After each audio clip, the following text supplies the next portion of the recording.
சொல்ல எப்படி இல்லை தண்ணி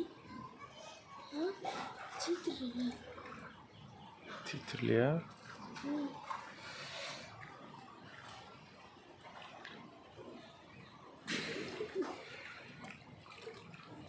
தண்ணி குடிச்சு இருக்காங்க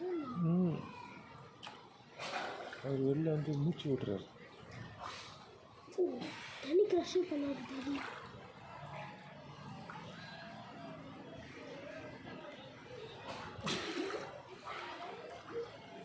மூச்சு பண்ணமாங்க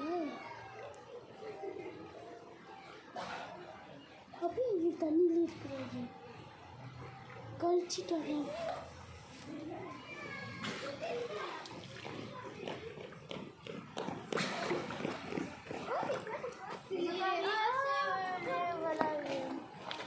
Attends, je vais regarder de plus près. Oh!